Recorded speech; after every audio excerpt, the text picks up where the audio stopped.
Hello, my name is Elisha Royal, and you, yes, you are a lucky viewer of a post-tournament edition of cEDH Unhinged. We are going to go over aggro. We are going to go over Las Vegas, where you should come and meet me. We are going to go over the community and why we don't have any women in it and what you can do to change that. We are also going to go over to changes in the format, primarily what to do about proxies. We've got all that and more in this episode of a post-tournament review edition of cEDH Unhinged. Now sit back, relax, watch this smooth transition into the rest of the conversation. And yeah, I did that because I messed up the intro beforehand. All right, take it easy. I don't know if I'm going to be putting those over there or over here. I think they'll probably end up over there, and you'll have all of the rambles that you come to me for over here, because there happens to be a small market for people who want cEDH philosophy and aren't so concerned about hearing about the gameplay. I got some of that feedback today from one of our viewers at the tournament, and we're going to talk a little bit about that experience and what it's like to play with people that have knowledge of your game plan, specifically because they watch videos of mine or they play with me a lot. Because my experience recently within the league that I train with and in the tournament scene, which we'll talk about in a minute, is that I'm getting a lot of aggro. Now, let's preface this with saying, like, it's really easy to be like, I get targeted, people blow my Urza off the board, it's a big threat, and just be a whiner. We are going to deal with the amount of aggro that I'm getting and overcome through better play and knowing that that's the situation. And that style has been working in the league. My win percentage has been going up. I'm hitting my respectable win rate over there now. We'll have to wait for the rotation of the season, so it's not blended in with the testing phase in order to get real stats, but I'm hitting approximately 25%. So I'll take it in the league. It seems like just about every 4 games I'm coming away with one against some really top-level players who know what I'm doing and just can't deal with it. Now, I went into this tournament thinking I'll have some level of anonymity because who watches my videos? That doesn't really matter. And the word, who's going to be talking about my deck? That doesn't matter. Well, I made a couple of mistakes here. So the first one was that I got there an hour early and I played a game with the judge as well as a couple of other players pre-game, and that ended with me storming off and then basically having to stop because the tournament was starting in just a couple of minutes, and then like, okay, guys, want to just draw? And the answer was yes. But all the players had filtered in, and there's only one game going on, and they all took a peek, and they all got to see that I'm storming off using this new style of Urza.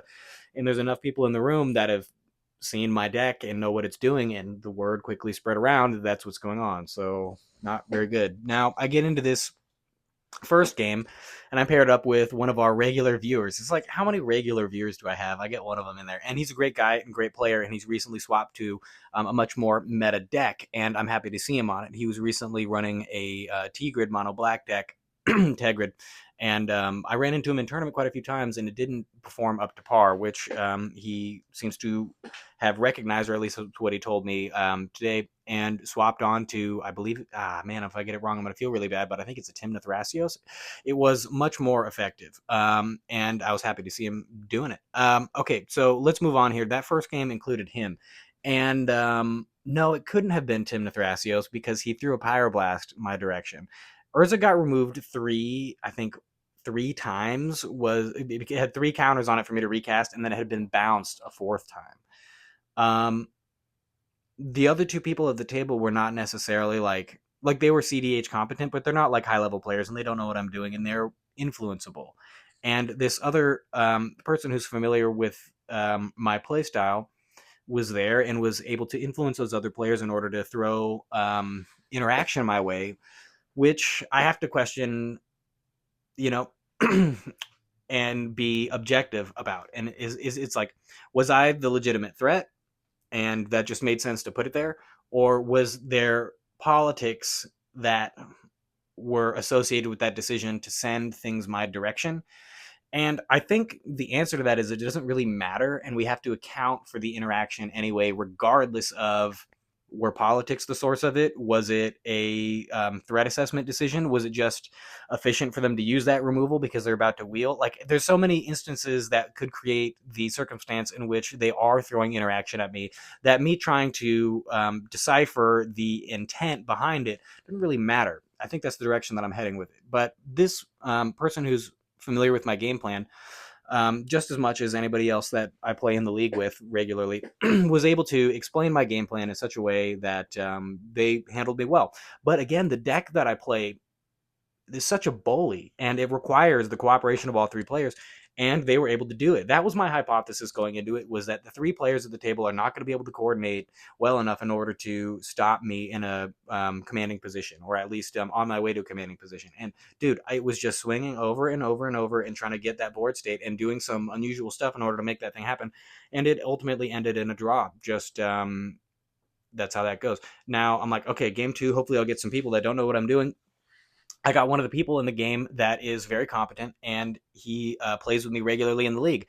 I didn't recognize him, but I'm like the world's most recognizable person. There's not a whole bunch of people with a bald head, red beard, running around playing a weird Urza list, you know. So he immediately recognized me, and then pregame politics for the rest of the table, the game plan, and how they're going to deal with it. And it's like, oh, it's really convenient if you're just like a third party and you have, you know, the other two players on board with a nemesis before the game even starts. It's like it's because like what that is it like it removes one player from the game, and it, you know, in a sense, and then it's like, okay, well, my win percentage pregame goes up because, you know, my chances are between 1, 2, and 3 people, you know, who are working together at the beginning. It's like I really thought that dynamic was going to go away because I was going to be an unknown and it would be even, and it's like a tournament setting. It was exactly the opposite, because any outside of game knowledge, you know, wants to be heard by people who aren't familiar with the other players at the table. And so if you're the person that's like, hey, I got juicy info about this deck strategy that you're not familiar with, you earn goodwill with the table. And it's also, you know, again, creating that dynamic that otherwise wouldn't be created unless you had that information. And it's like, wow, that wasn't something that I foresaw. And what it turned into was another draw where it's these three people just, you know, doing the adequate amount of bullying to prevent me from getting that critical board state. You know, and it's like, again, they had to do it, but did it but they had to do it perfectly, right? And did it only happen perfectly because that particular player that I play in the league with is so familiar with my deck? Let me give you a specific example of a play that was made. I had a grinding station and a battered golem, and I had my Urza, you know, and I didn't have a lot, you know, and it was bad. Like the situation was bad, and I cast a set of lightning greaves, and you know, pants were shat. You know, if we don't deal with Urza, we can't. Blah blah blah. I think what ended up happening is Urza got flood mod right there is what ended up actually happening. You know, not the end of the world, but it did shut down that turn. And when I recast it, it got volatile storm drake after that. But you know, like they kept having, and then they kept having answers for it, right? But and that's okay, but I was never like allowed to have a gap to come through. Whereas I think if, you know, I can't hold the hypothesis that I had before that I'm just going to fly through under the radar. People are going to think it's a traditional Urza list, and I'm going to get away with stuff. Like that's just not going to happen. And so it's like, all right, so am I being threat assessed properly, and that's the baseline? Or am I being over threat assessed? I would make the case, like, I still think I'm being a little bit over threat assessed because it's new, novel, dangerous, and they had firsthand, you know, sight of it in that pregame. And then in the first game, I didn't mention this. This was the big thing, is that we were the only game in the first round that went to draw. Everybody else had finished their game, which means that they're all rotating in the room, and there's only one table playing. And the way that the draw ended up happening was somebody else was going for a win, and I just play, and they psych rifted my board, and I replayed every piece of my board perfectly sequenced from nothing in front of the entire shop. They psych rifted my board, and I like had, you know, all these cards, no Urza, and like sequenced them, and everybody's just like the synergy, oh my god. And it just showcased that it was a new, novel, dangerous thing that they didn't know about and were afraid of. And like that set me back. It's easy to politic against that. Which is, again, a thing that we're going to have to adapt to, overcome, and treat it like it's the league. I think that's like, it's super valuable information. Like now I just have to do what I do in the league, which is delay a little bit, wait for there to be another sure threat at the table so that I don't eat the all things equal, we're gonna beat up on the Urza. It's like, it's like if you have to beat up on somebody, Urza's the default. That sucks, and that seems to be the world that I'm living in. And it's like a combination of like I got this new thing going on. It's really cool, and I want to talk about it. And so I do that, and then people are like, oh, well, now I like have a threat by default and some knowledge of it, and I'm already thinking about it, kind of subconsciously going into the game, like. And so I stop doing that, and so I stay quiet, and then the same thing happens, but somebody else speaks up. Like there is always a conversation. The word storm pops up, and top deck, and Urza, as in the context of needing to be removed, just the specific word. Like, and is that just going to be the standard practice after I play this enough, like with enough people? Um, Maybe. And again, I don't think it's going to be that bad because again, the league games, my win percentage is absolutely respectable there, and they are all threat assessing me and not letting me get off the ground. Okay, I don't want to talk too much more about that for risk of reiterating the same words and sounding super whiny. So I might just transition topics totally. Third game ended up in a loss. Nobody had any interaction. It was kind of a turn order thing. I was in a really good position. Other guy had, he untaps on turn 4 with unobstructed win, and that's just fine. It was one of those things where it's like 4 greedy situations. It was like everybody tapped, like I tapped out and I put a wrist stick out, and then he tapped out and put a wrist stick out, and the other dude didn't really have a lot going on, and so that guy had a massive window to just hop through. Like, hey, turn 4, I tapped out for the wrist stick. It is what it is. I don't run a lot of interaction anyway, but the other guy doing that as well, it was like, oh wow, now you get a big window, and he hopped through it. He got the one. Good for him. I can't complain about that. It wasn't any like, hey, over targeting me, they did this, they did that.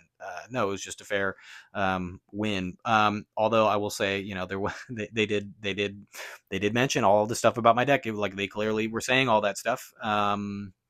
It just it reiterated again my mindset about it because the Urza wasn't even cast. I had 3 lands and a Ristic, and that's my entire board, and they're still discussing the potential top deck, and then the other guy wins.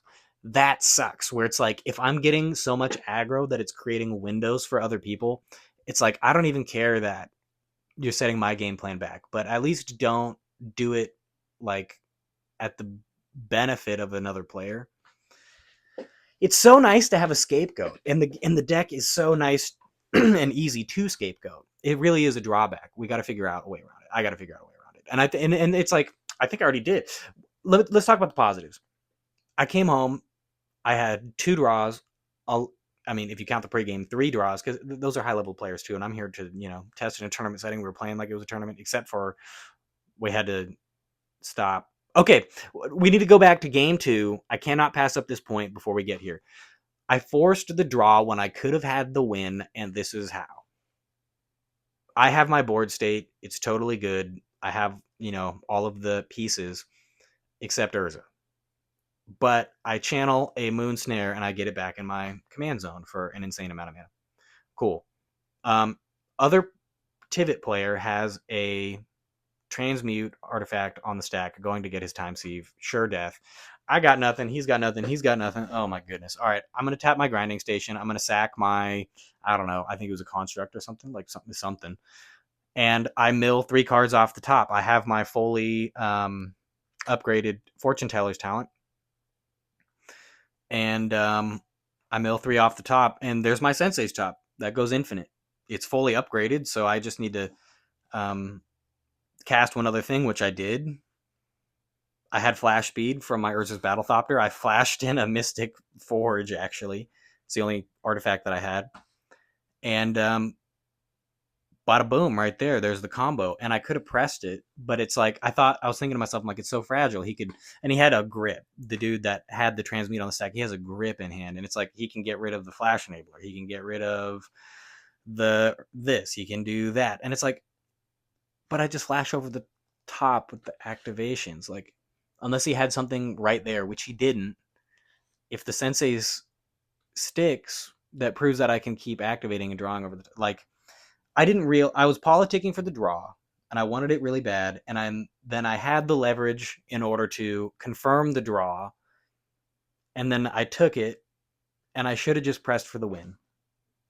And so that's a situation where, again, I had a player in the league who is policing me hard, and I could have won, but I whiffed. The deck, I keep saying this, it's my personal mantra. I don't play. My personal mantra is the deck doesn't fail me, I fail the deck. I fail the deck doesn't fail me, whichever way you want to put it. And that's a great thing. And I'll tell you why. Um, I needed to get that particular instance out before we moved on to like broader things. That's all the specifics. We don't need to talk about any like specific tournament stuff, but we can talk about broader things. So, holy cannoli, talk about a loss of train of thought. Okay, so what I wanted to talk about was the broader perspective of coming home from the cEDH tournament and having a very good feeling. I was like, hey, you have a good feeling. Let me explain why. Records was 2 draws, 1 pregame draw against good players, and a loss. And I came home, and the primary thing I do is deck building. That's what I do. I build one deck. It's a new way to do it. And I didn't have any desire to change it. And I haven't had a desire to change it for a little bit. And that's a really good place to be, where it's like the failings that I'm having in the tournament are directly my fault. It's not the cards. It's not that I don't have the right ones. It's like I trust it. It's like it's the same feeling that you have when you go in on the blue farm primer and you don't perform. You're like, that's on me. That's on a combination of my skills and luck in the tournament, and it has nothing to do with lack of card quality or um, viable strategy or anything like that. So it's like coming back and then being like, okay, my list of 100 unique cards that nobody else in the world is playing, unless they printed my list off my Moxfield, which you should, is performing the way that I want it to, despite getting the results I want. That's a really good feeling to have. And the confidence in that, is because of the way that I can view the losses and understand why they happened. Again, one of them was me forcing a draw that I didn't have to when I could have won. One of them was due to threat assessment that I can work around in the future. The last one was due to kind of chance of the game. And you know what? I kept a hand that was slow. It was 3 lands, Aristic, no ramp. It's like I should expect that 3 lands, Aristic, no ramp, and no interaction. Man, somebody's gonna, and I'm not going first. That's turn 4, untapped, unanswered, from my direction, um, game progress. And again, like I didn't like deploy and I'm gonna go off next turn. It's not like a gamble that way. So I didn't mulligan right. Like I kept my first 7 based on a slow Ristic, and I didn't pay off. And the other guy had the same game plan, and so it was like double drawback to the interaction perspective for the rest of the table. I'm not going to do that again. I had other options, and I'll do those rather than play the Ristic if I keep that hand. I can't remember exactly what it was at the time. There was another option, but I'm gonna mulligan. Like I will just look at second 7 next time. And it's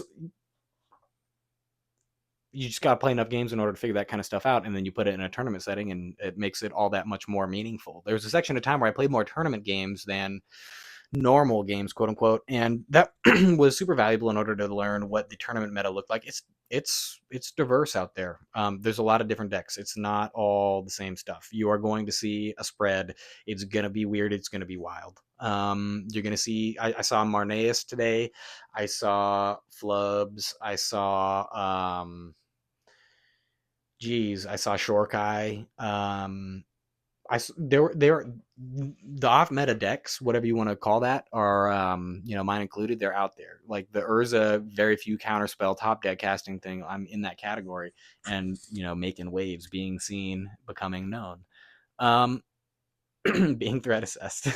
So I don't know what you want to take away from that in particular, as far as the off meta decks being present. But the overall point of me being the point of failure is something I gotta deal with. And it's nice that it's nice and unexpected that there's overlap between the play style and results of the league and the play style and results of the in tournament setting. Like it really does bring home the fact that that online spell table group really is just first class tournament prep.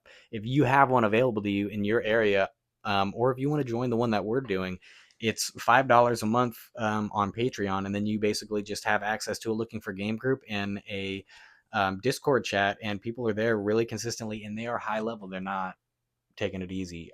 You will get good practice. So on demand games against the highest level players, and they're cool people, that's the best training you're going to get. And I thought that there was going to be a discrepancy between that experience and the tournament experience. And I think there are differences, but they're small, and because and the biggest difference that I thought there'd be is like the level of anonymity that I have.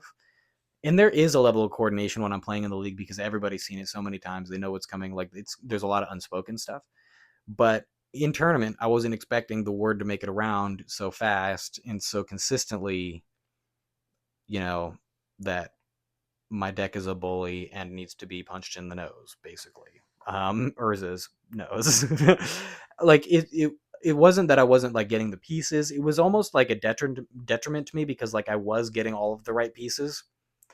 That it was like it was scary, and but they're also pieces that like aren't begging to be interacted with. It's like eating a fierce guardianship on a pair of lightning greaves, not really presenting a lot else going on, just a couple cards in hand. It's like I can't be mad that he was like absolutely correct and that I had the Mystic Forge in hand, and if that Lightning Greaves hit, it would untap the Grinding Station, untap Battle Golem, allow me to tap for 3, cast that thing again, untap those 3, have a top deck Manipulator and 2 mana and access to the top deck. Oh, they were correct. That was a good Fierce Guardianship, but I really didn't think I didn't think that would come. I thought that the interaction would come later. Like I think of like a normal flow of a game, that Fierce Guardianship doesn't hit that pair of Lightning Greaves. That Lightning Greaves connects.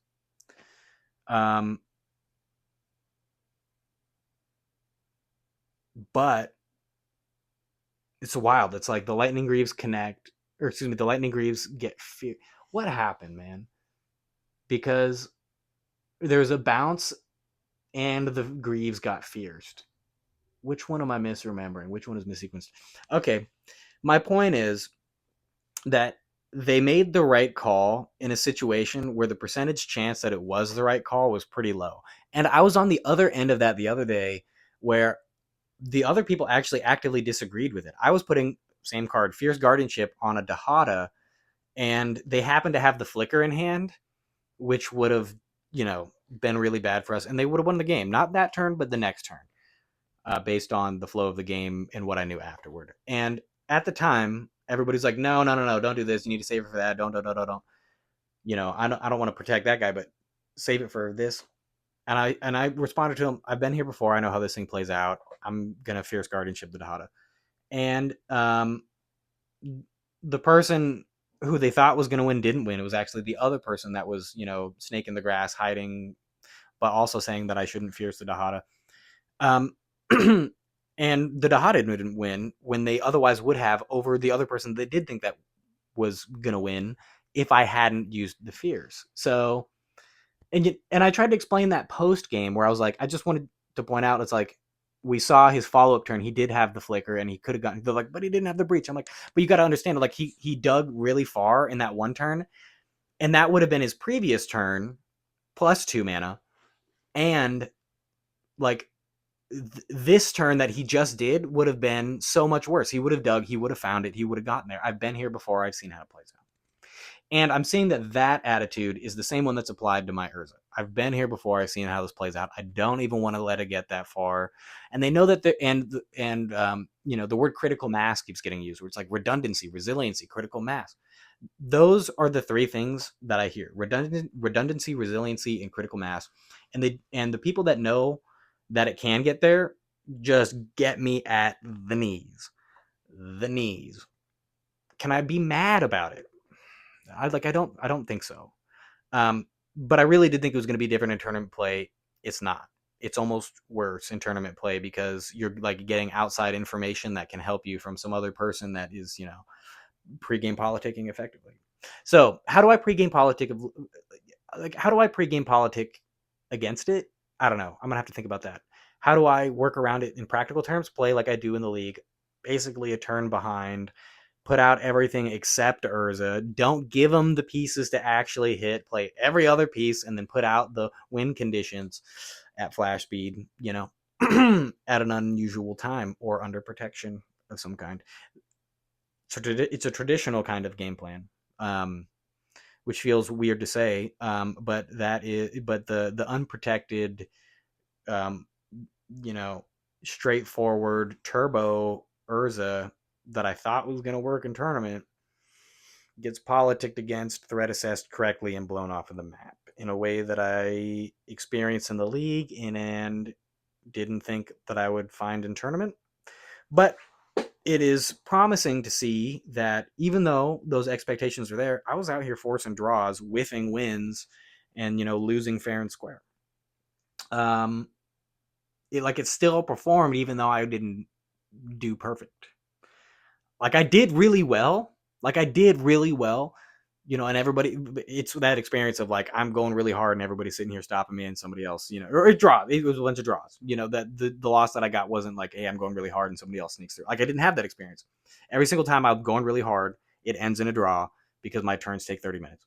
And that's a good spot to be in. I went from like, okay, I show up at tournaments and I lose. Oh, fuck.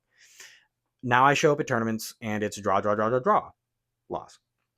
Next will be draw, win. And then it'll be draw, win. And then it'll be draw, win. And then it'll be winning. That's the progression of it. Like I went in with fundamental misconceptions about the meta and the way that I was going to be threat assessed. And I don't have those anymore. That's a huge benefit to my ability to play the game, given these circumstances in the future. And I have confidence that like I will come out much better. And it'll not be new and novel. It's not like I'm going to show up to the next tournament and everybody will be like, "Oh, hey, that's the thing. Have you heard about that?" Like, it got, the dude dropped out last time. Is not a big deal. That's why I drop out, guys. Is that it's it's a series of games. If I'm not going to win it, I probably drop because I don't want to expose my game plan and all of my stuff to people when I don't have to. Are there lessons to be learned there? Yeah. Does it make my top deck score look better if I get that win, even though I'm not getting up? Yeah, sure. But I get to come back and make this video. Why do I drop out? That's a decent question. Like I just gave you those reasons, but it sounds like copium even when I say it. The last game it's not worth it, if I look at the pod and it's like, oh, those are like people that I know that also had a rough time, yeah, I'll go play it out. But most of the time you're playing like the bottom of the Swiss guy people that like have a friend that's in the top that are staying. And I don't want to ever say like the game's not worth it, but it's almost misrepresentative. You see what I'm saying? Where it's like that's such a special kind of game that you're going to encounter right there where it's like three people in tournament with nothing really on the line in game 4, knowing they're not going to win, just kind of like they're just kind of it's a tournament, but they're also just kind of there to have a good time and pad their score at the end, not to go home with a bunch of donuts. It's like it's a weird tournament environment to be in, and I don't know if it's the best training. I don't know if it's a representative, but it's also such a rare kind of game. So maybe I'm missing out, and I should stick it out. Aaron, oh man, I said his name. One of the people that I know, he was like, "Okay, you got to stick it out." Like it was after game 2. He's like, "You got to play the third one." I'm like, "Okay, I'll play the third one." It was a loss. That sucked. So a record actually would have looked better if I had dropped out after 2. I would have not lost that point. That's so funny. Or maybe it's just no points for a loss and then 1 for a draw, 5 for a win. I think that's what it was. So no, it didn't affect my points, I guess, from that perspective. Okay, so that was kind of the tournament recap. I don't know if there's a whole bunch to talk about there that I'm missing, but I don't think so. Um, the format's in a weird time, everybody. Um, and I'm not 100% confident that this is going to be navigated with perfection. Like, I see some really obvious glaring issues that we're just, as a community, like, not addressing. And let's get into that. Because this has been on my mind for a little bit. And I probably should make these into all, like, separate videos and split it up because it's probably the most interesting part. And it should be its own standalone thing, but the people that I want to be getting these ideas are the ones that watch my 40-minute rambly videos. So here they are. We had a player today at the tournament who dropped out because their pronouns weren't being used. The Top Deck software has a place where you can put the pronouns in. And when you see where your table is on your phone that you scan the QR code on, it pops up with the player names and their pronouns. Apparently, there was a disconnect somewhere, and that wasn't happening, not from the software perspective, but from the player perspective. They weren't using the pronouns. The tournament organizer, the judge at the time, after round one, made it very clear that we need to be able, we need to do that, and I agree, we should do that.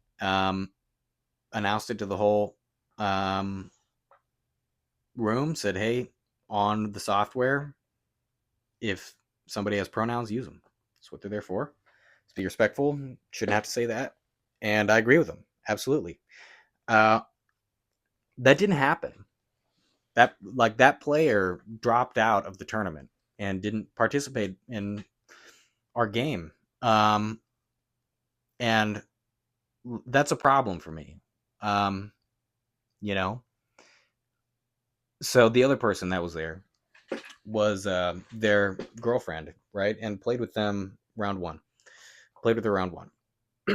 Cool person, you know. And was talking to them after I wrapped up. Talked to her after I wrapped up, and she was like, "Yeah." I'm like, "I'm dropping out. Are you going to be still playing?" She's like, "No, my girlfriend was, being like they weren't using the correct pronouns and felt really uncomfortable and left, and so I'm just here wrapping up, heading home. Honestly, not doing great." And I'm like, that just was kind of like the final little piece for me where I'm just like, I'm really just like disappointed in our community from a lot of aspects. It's like the one like thing that we like pride ourselves on is that we're accepting, like, from that perspective, right? And if we're not even doing that right, if we're not even getting that piece of it right, then we need to have a deeper conversation here. Okay, so let's look at who's showing up at these events. It's a bunch of dudes, right?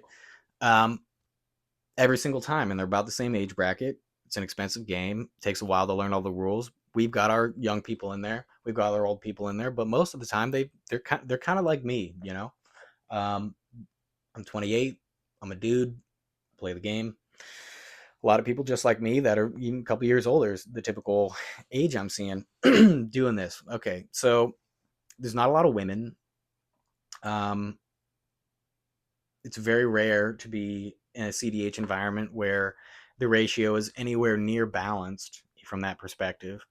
Um, I mean, let's say 20% would be unusual. Like, oh man, we've got a tournament and 20% of the people here are women. That's an extremely diverse cEDH scene that you've got there. I'd be wondering what they're doing correctly. Um, there's nothing that stops women from walking into a game store, purchasing a pack of Magic cards, opening them up, seeing it's really cool, building a deck, coming to cEDH night, and performing after augmenting whatever they pulled with proxies and getting into the game and going through the casual thing and building themselves up and learning all that stuff and being accepted in the community. There's nothing that is like an overt barrier, right? It's like women can make money, they can purchase cards, they can build decks. They happen to be outperforming us, men, in many areas of the world, whether that's business, whether that's um, education, where they're getting more degrees than we are. Um, we're getting whooped. We're getting whooped. Okay, they're buying more houses, like they're living longer. Um, we're getting whooped. Okay, and there's a large part of me that wants to say we're us dudes are lucky that these women aren't coming in here and running the tables on us. Um, just imagine some of the smart women that you know in your lives and what it would look like if they devoted themselves for a little bit to learning the politics of this game, learning the mechanics of this game, coming in with a meta deck, and then sitting down and having all the advantages that they have um, in the social realm to manipulate the stereotypical people that we have in our community that also make it uncomfortable for them to be there. You know, it's I'm talking to, like, it's tough because it's like the people that I want to talk to right now, like, they're not, I want to think that they're not here and they're not interested in this. Like, if you happen to be a sweaty neckbeard that doesn't shower and gives women really uncomfortable looks when they walk in the room and talks down to them, is condescending and pretentious and needs to show off all the things that you know in order to make sure that she sees that you're so smart, if that's you, you're the problem. Okay, so I just gave you a nice little descriptor right there. Those are the kind of individuals that we're talking about, and it's not everybody, and it's not all hygiene either. Let's take the stinkies and set them aside. Enough said about these people. You know about them. I know about them. They got problems. Makes it uncomfortable for women. Makes it uncomfortable for other people to come into the scene. It gives us all a bad name. We need to be doing better self-policing about that. It's talked about enough. Whatever. This is not the millionth hygiene video out there. What I'm talking about is the other set of qualities. Unfortunately, um, you know, men will tolerate another man going off about something that he knows, and in the name of teaching or monologuing or sharing and stuff like that. Okay. Um, that same monologue in the presence of a woman suddenly, in my perspective, changes just a little bit. Like, it's dumbed down just a hair. It's spoken just a little softer, just a little slower. It's just a little dumber.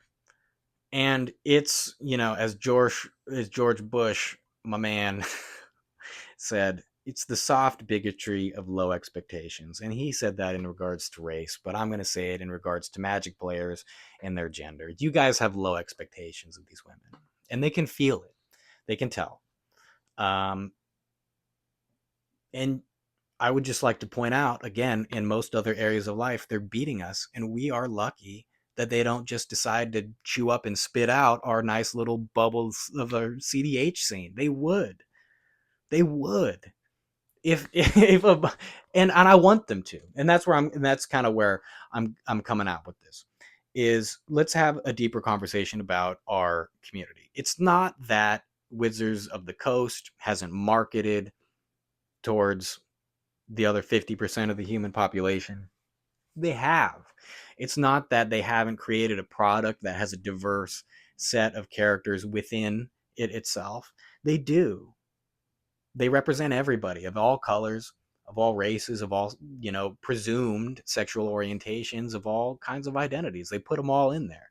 And and they're doing their part, is my point. They're like, the company is doing their part. And so where's the disconnect here, where we have members of a minority community in Portland, Oregon? I live in Portland, Oregon. That's where this tournament is taking place. Portland, Oregon, most tolerant place you're going to find. And we can't make our community members feel welcome. They're having to drop out because they're making public announcements and for things that don't have to be said, and then afterwards, can't follow through, make them uncomfortable, and they leave. It's not that hard, you know, to just it's not about the pronouns. It goes like just to basic respect for everybody. It's not that hard to just treat people equally, And I don't understand why it's so overt in our small CDH community to treat people so overtly differently based on their demographics. Um, and like, just, let's be real about some of the uncomfortable comments that get made around here. Okay.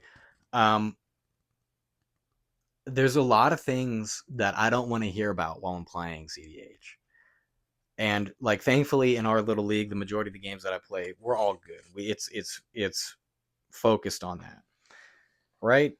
But I'm not going to turn a blind eye to, the stories that I hear. I don't experience them firsthand, right? So it's like I can't like rant about it like from a super personal perspective, but it's like I'm hearing that there are uncomfortable conversations being had, like it used to not be acceptable to talk about politics, religion, all that stuff at the dinner table, right? It's just like, and I think that like that kind of stuff also needs to filter. That attitude needs to filter down to the magic shop level. It's like this is a thing that we do because we're all a bunch of, you know, let's be frank, like just like lonely dudes that meet up in order to play this game because it's the biggest sense of community that we get, right?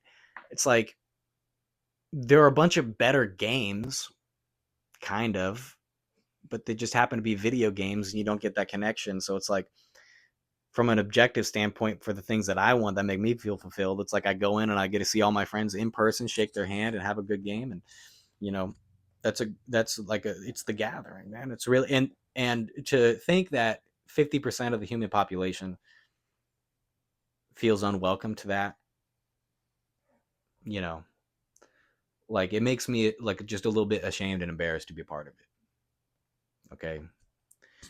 So I don't mean to preach at you, but we should not have players walking out because they don't feel welcome. You know, that's on all of us, really, and because it's a self-policing issue. Like as long as we tolerate that behavior, it'll be limited to the current players that we have, and that's we should want the community to expand. We should want good things for it. It's like what a shame like that there are so many, that again 50% of the population, roughly, or 48, the 2% of women that do play, whatever the case might be. Like what a shame that there's so many just like high level just shredders, great players, some of the best by default. Like there has to be some of the best players, just don't play the game because they don't feel welcome. And I would like to change that a little bit. So shower, brush your teeth, be presentable, stop giving the creepy stares, stop being condescending and pretentious. You don't have to, be super overt and be like, oh, come on, sit down, be right over here. Let me, open your whatever deck box for you and shuffle up and you give the cards to you, put them in your hand, pull your seat back. You don't have to do the whole thing, but you gotta not be weird, right? It's like I'm not saying you gotta be like super welcoming, but you at least can't be a detractor. Um, what I think happens is that once you're sat down and in the flow of the game, like these people use that as a captive audience situation. You're like, if that player, like if this person like doesn't want to hear what I have to say, they're gonna have to pick up all their cards, lose this game, and like do something else. And so they use that as an like opportunity to say things and vent and spout and have a captive audience that they know can't really easily like leave, and that like there are other social things that have to do with the game, like, oh, you can't make me mad because I have this, power, and you'll lose the game. And so I'm going to like say this social thing that's totally unrelated. And this is stuff that I see from like high power players. Like these are like the pub stompers. Like I'm trying to like really get at the guys that give us a bad name that we got to self-police and get out of here. Like if you're using somebody as a captive audience,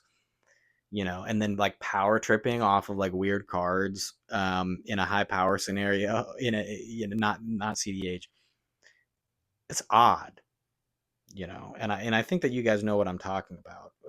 Captive audience really is the key term there. Okay, so I think that's enough like preachy ranty stuff there. Let's talk about Las Vegas. So Las Vegas is coming up. I don't have my watch on me. I'll be out there in a few weeks here. What is it? January, February, April 19th. Okay, so got 2 months, just about 2 months to prepare, and then I'll be out there. If you are going to be in Vegas, meet up with me. I have a ticket to the party section. That'll be cool. It's like 9 to 1 o'clock in the morning at the convention, I think Friday night. And they got karaoke and stuff like that. So I'll be up there singing, dancing, doing that. You should be there as well. And we can maybe do a player interview if you're worth doing that with. I'm hoping to get a couple of those in, more than one, while I'm there, and get some good content back to you guys. Um, what have I been doing? Like, why am I not putting out videos? So, if you guys haven't been using Chat GPT, um, and the other host of amazing AI products that have been out there, like, you're gonna get left behind. And what do I mean by left behind?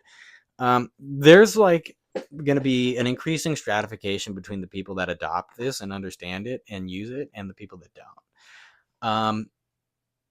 It just is that way. It's a godlike technology that unless you're doing things and having problems and attempting to solve those problems with AI, you will not understand. Your employer, whoever it might be, they have problems. They do a lot of stuff. They do things and have problems, therefore, because everything you do comes with problems.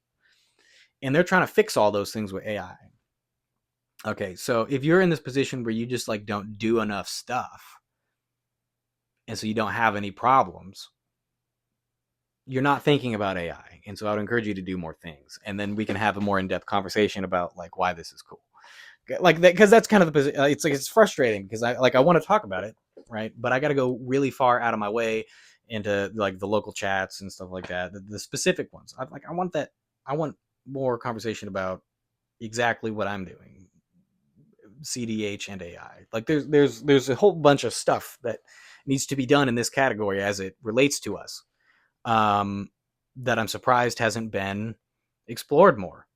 The amount of data that we can get from this thing as it relates to like we can't test cards effectively. Okay, we can figure out a model that can. I can't keep an eye on the meta here, there, and everywhere, but that thing can. I can't. I can't do a lot of things, but that thing can. But more importantly, there's a lot of things that I can do that thing can make better, and there's a lot of things that I can do that I can create faster. So let's talk about what I've been using this thing for, GPT and the large language models and the 4.0 is like when the history is written and everybody, I'm 90 and people are like, man, like, tell me your first experience. But like the model that made me fall in love with AI was GPT 4.0. Okay. Not to be confused with O4 that they just came out with, which is mind blowing. Which, a quick note about that, can take a photo of an engine of a car that has a problem, maybe a leak in the case that I saw, and it can diagnose what exactly is happening with it and how to fix it. It'll say, based on the image that you just uploaded to me, I can see there's a leak coming from this part. That part is called this, and you need to replace it using these steps. Things are getting out of hand.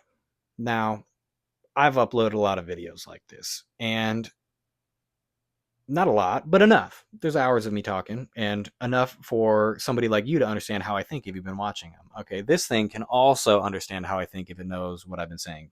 So I took all the transcripts from these YouTube videos and I uploaded them into a special project that I made in GPT-4o. And it's the same one that I've been using in order to generate the thumbnails for these videos, where I take a photo of myself at my wedding or something like that, looking good, and then I take a photo of this or that, or I give it a prompt in no other photo, and I say, create a visual of this and that. It knows what Urza looks like now, so I can create cool things doing that. But I uploaded all the transcripts, all of the text of the words that I say to this particular project, this particular language model, after it upgraded the memory of GPT. I think that was 2 weeks ago. They came out with a massive upgrade. And what the upgrade was is that it'll remember more things. It can connect more data across your chats, and it has more longevity. And this wasn't a small thing. This was a big thing. This was not a small thing. This was a big thing. And that was the first thing that I did. I was like, okay, well, I'm like, if you can, the first thing I asked him, like, what do you know about me? Like, because I use all these different chats for all these different functions. I'm like, do I have to keep using all these things, or do you know all the stuff that was all in those chats? Can I incorporate that? Can we just like do this here? And it was like, yeah, I know this, and that. We're good to go. And I'm like, okay, sweet. This is now worth it. I downloaded individual transcripts for all my videos, and then I uploaded them all, and I gave them to GPT, and it read them. And I said, okay, now you know what I sound like, how I think, my voice. You can write scripts for me. I can give you key points, and you can organize it, and I can do what I was going to do a lot faster. So what I mean by that is that I have a script sitting here. Oh, I just did like the CC cleaner stuff, so it's actually gone now. But I have a script that I uploaded to a teleprompter app, which is based on a State of the Union speech where the Congress is fellow cEDH players. The judges are the Supreme Court are magic judges, and then the donors and stuff like that is Wizards of the Coast. And so I formatted it that way and gave it all these key points and what I believe about things, and said this is how long I want it to run, and it popped it up there. And then I put that in a teleprompter app, and it's like the next video you might see is going to be me behind this desk in a suit reading that. And after I edited that, I took that script and I put it into the deep research mode. And I haven't even finished reading what it had spit out after that. I'm going to edit that, and then I'll be like, okay, we need to chop it down on time because too much. This thing's dope. And like, I'm using it for this, but figuring out how to figuring out how to make music, figuring out how to create images and videos, and then incorporate that into this in a way that you guys don't hate, that actually brings value. Like, that's what I've been up to. And it's going to be sweet. Everybody is super cringy about AI, right? But the first prompt I gave it after I uploaded all my transcripts, I said, okay, I want you to be a consultant for the channel. And it's like, cool, I can do that. I'm like, so you know all of the stuff that I've been up to. What should I do next? And it gave me an upload schedule. It said, you have 3 types of content, do this and that. This will be our way to do these and that. It's like, it was just so good, man. It's like, am I supposed to find some other person to come and consult me on how to be a small YouTube content creator, given all of the stuff that, I like, just to communicate the things that it already knows to a third party? Again, it's already such a sunken cost. And for them to understand it and then spit it back out at me, a piece of information that I can actually apply. It's like, this thing does it so much faster, so much more efficiently, so much more accurately. If I need a consultant, man, it's really hard to beat that. It's really hard to beat that. The plan it spit out was good, and it's based on me and what I want and what it predicts, and it predicts what you want pretty good. um I uploaded hours of me speaking just like this. It knows what I think, it knows what my voice, like, all of it. So that's something to be careful with. You don't want to like have your mind broken by the AI either. So here's the thing, is that I have it speak back to me in my own voice, and then it speaks back to me in the most articulate version of my voice. And so I read myself speaking the most articulate version of my own ideas, and suddenly I'm able to articulate my ideas, particularly in writing, way better than I was before. Speaking is a public, speaking in public, like, that's its own skill. And as you can see, I absolutely lost my train of thought and went sideways before. So I might actually just, like, how about this? I'm going to reverse the no, I won't do that. I was going to say I will reverse like the video, but I don't think it'll work chronologically like that. Okay, so we talked about Vegas. We talked about the tournament. We talked about what the AI situation is. We talked about the fact that the deck is doing good, and I don't think I need to swap it. We talked about aggro. I don't really think that there's a whole lot left to go over, other than, like, yeah, bans are going to be wild. Oh yeah, and we talked about not being terrible, and making it so that 50% of the population doesn't want to play, and that we have people from minority classes that are dropping out of our tournaments feeling unwelcome. Let's not do that. Again, reiterating that. Um, yeah, so I think we went over that. The ban lists coming up make or break this thing, right? We're gonna have, like, I don't know how much more we can really talk about this thing without like coming to a serious conclusion. It's proxies, man. Like, I have my workshop. It cost me, you know, $2,000 I didn't have, but I'm gonna compete in these tournaments, and not everybody else is gonna do that. Are they just gonna show up with no workshop? Today it was all proxy. All these players are there, but if Wizards is gonna take over the format, they're gonna come up with rules, come up with restrictions, come up with no proxy tournaments. And I went to SCG Con, ran into a comedian, it was cool. It was a non-proxy tournament, and it fired with a bunch of people, and it was just fine. I would be really uncomfortable if I was one of those pro proxy people, right? I think that you're going to have an uncomfortable reality that they're not going to allow them. They're just not. And maybe they reprint the reserved list. I don't know. I don't think they will, though. I think they'll do what they did with the Storm Drake. They're just going to reprint. They're going to reprint slightly different, slightly worse. That's just where we're at. Rather than reprint the duels, they'll just reprint them and have them deal 1 damage. Like I think that's the kind of the direction that we're heading. Is like that's going to be the compromise. Is okay, you guys can't afford the cards. Well, we'll make a Mishra's Workshop that taps for 2 colorless instead of 3. And you guys can just put up with that until you can buy the big one. I think what'll end up happening is that there will be the argument that the best players in the world will have access to the cards, the real cards, regardless of whether or not they have the funds, because they will have people that will lend them to them. They'll have shops that will sponsor them that already have the cards that will do that. There will be services where you can rent them, and they'll have insurance. They'll be like, okay, for $60, you can rent, these reserve list cards, and including an insurance policy, so that if it gets damaged or whatever, you're not on the hook. There's going to be some solution, and it's not going to be you get to show up to the sanctioned Wizards tournament with fake cards. I don't see that happening. And I see a lot of people not dealing with that reality. Like, that just is, like, again, I went to SCG Con. It was a big tournament, and it was non-proxy, and people had the card. I showed up, I had the cards. Other people had the cards. We have the cards. Enough to keep the scene alive. And unfortunately, it's like, yeah, I really want it to be accessible and everybody to be able to compete, but that's not the reality, unfortunately. And I don't see enough panic about it. I don't see enough people being like, I'm not going to be able to compete anymore, man. I'm going to be limited to the local game store stuff. And if they take over the format, those local game stores that are WPN stores, they're not going to let you bring proxies in either. So does that mean that our entire scene is kind of dying? I don't see enough people really paying attention to that. Like, are we going to all have to like move to Spell Table, or like have tournaments that are like kind of unsanctioned, like, because we can't have them at a WPN store?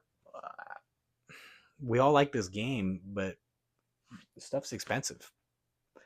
And I don't really see a lot of solutions. And that's why I'm not like here with like the big answer, because I don't really think there is one. I think that we're just kind of going to have to eat this. It's like some dude in a suit up top doesn't care that, some dude in a suit at Hasbro doesn't care that there's some section of players that isn't going to be able to compete. Like, casual players are 99% of the population. We're tiny. And of the people that, have the cards and don't have the cards, the cEDH population, and the people that don't have the cards, they don't care, man. So the policy is going to be the same one that's made for the casuals, and the casuals are going to have to go and buy their cards just like everybody else, or they can buy cheaper cards. You can buy a functional deck that can operate in casual EDH, right, for $45, and that dude in a suit's going to be like, you know what? If you don't have the money to play at the highest level, then you get to play with 99% of the other players that also are in that category with the cheaper cards. Sorry. That's just what I see. I wish it was different. Okay, I don't think there's anything else to go over. That was all I've got for now. Do I just smash those 2 videos together? Do I edit it? There's that big pause in the middle. Yeah, whatever. we'll see. All right. CDH Unhinged, Elisha Royal. Thanks for watching. Good stuff. Take it easy.